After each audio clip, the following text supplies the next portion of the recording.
Hi everyone, I just wanted to do a quick technical video so you can kind of understand where I was coming from when I went to that meeting with McMaster in Indian Land the other day.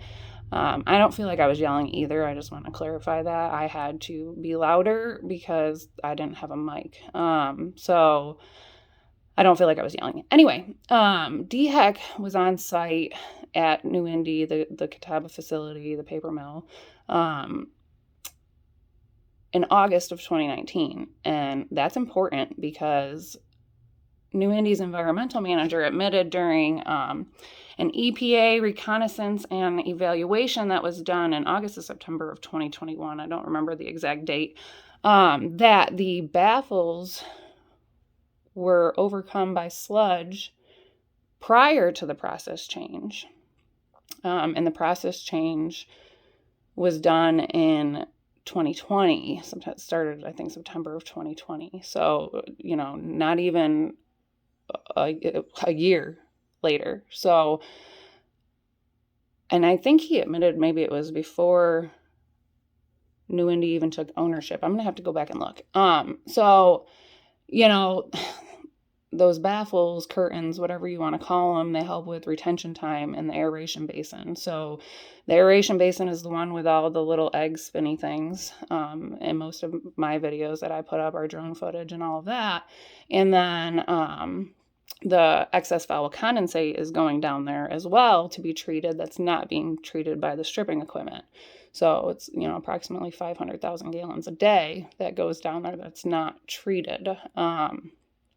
And then the aeration basin is supposed to treat 92% of hazardous air pollutants per the MAC standards. And I firmly believe, in my opinion, that is why New-Indy was so eager to hook the steam stripper back up in May.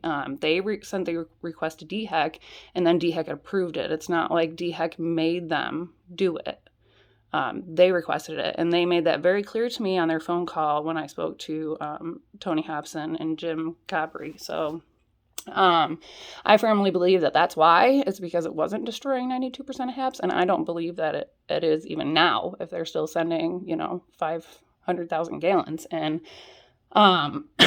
so, if those baffles and curtains help with retention time and flow of the wastewater through the aeration basin, it's just, there's no way it was. There's no way. That's my opinion. Plus, with all the sludge that was in there. Now, if you go look on New-Indy's website and you look at their nice pictures that they have up there, it makes it look like the aeration basin is so much better, so great. But we know that they stopped surface dredging in there back in August, and our drone footage was from September. So there's still all those land masses, and I don't doubt that that's probably where the baffles are, or at least some.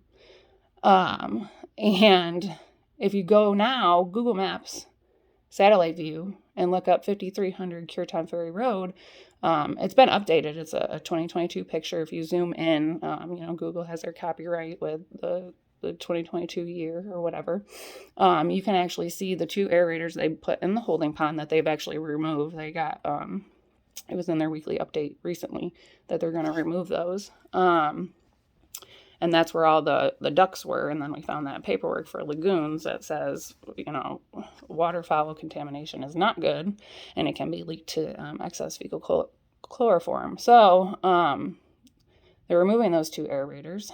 And then you can also see the land masses in the new satellite view, which matches our drone footage that we got, but New-Indy doesn't show that on their website. So check that out, and I've got the screenshots already. I'll do up a photo to see it. But, it's important that DHEC was on site in August, especially if they already had sludge issues in the basin. Did DHEC go outside and do a full inspection? I mean, I want to know.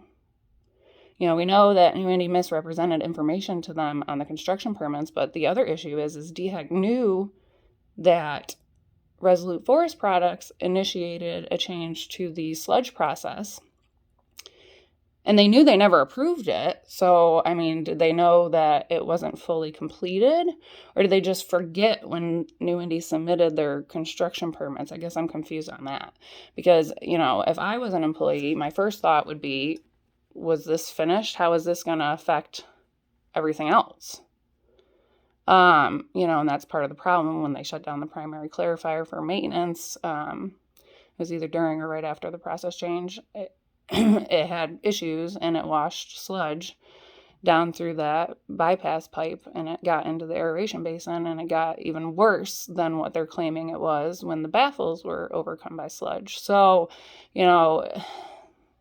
we've totally been failed by every government department, I feel. That's my opinion. So I just kind of wanted to explain why that's so important. And I do have the information listed in the albums tab. I've posted it all before, but it's almost impossible at this point.